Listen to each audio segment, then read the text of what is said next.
ಸ್ನೇಹಿತರೆ, ಜಿಎನ್ಎನ್ ಕನ್ನಡ ಚಾನಲ್ಗೆ ಸ್ವಾಗತ ಸುಸ್ವಾಗತ. ಚೀನಾ ಪ್ರವಾಸ ಕೈಗೊಂಡಿದ್ದ ಡೊನಾಲ್ಡ್ ಟ್ರಂಪ್ ಚೀನಾದ ಅಧ್ಯಕ್ಷ ಕ್ಸಿ ಜಿನ್ಪಿಂಗ್ ಅವರನ್ನು ಹೊಗಳಿದ್ದಾರೆ. ಅವರು ಚೀನಾವನ್ನು ಮುನ್ನಡೆಸೋದಕ್ಕೆ ಸಂಪೂರ್ಣವಾಗಿ ಸೂಕ್ತವಾಗಿ ಕಾಣುವ ವ್ಯಕ್ತಿ ಅಂತ ಹೇಳಿ ಟ್ರಂಪ್ ಬಣ್ಣಿಸಿದ್ದಾರೆ.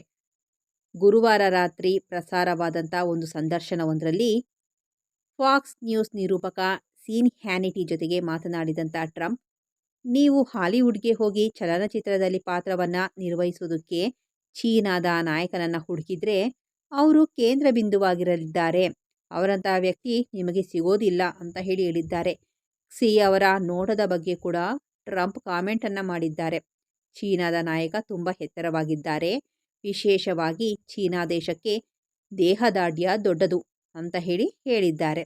ಹಾಲಿವುಡ್ ಕ್ಸಿ ಪಾತ್ರವನ್ನು ಮನವರಿಕೆಯಾಗುವಂತೆ ಚಿತ್ರಿಸುವ ಸಾಮರ್ಥ್ಯವಿರುವ ನಟನನ್ನು ಹುಡುಕೋದಕ್ಕೆ ಹೆಣಗಾಡುತ್ತೆ ಅಂತ ಹೇಳಿ ಕೂಡ ಟ್ರಂಪ್ ಹೇಳಿದ್ದಾರೆ.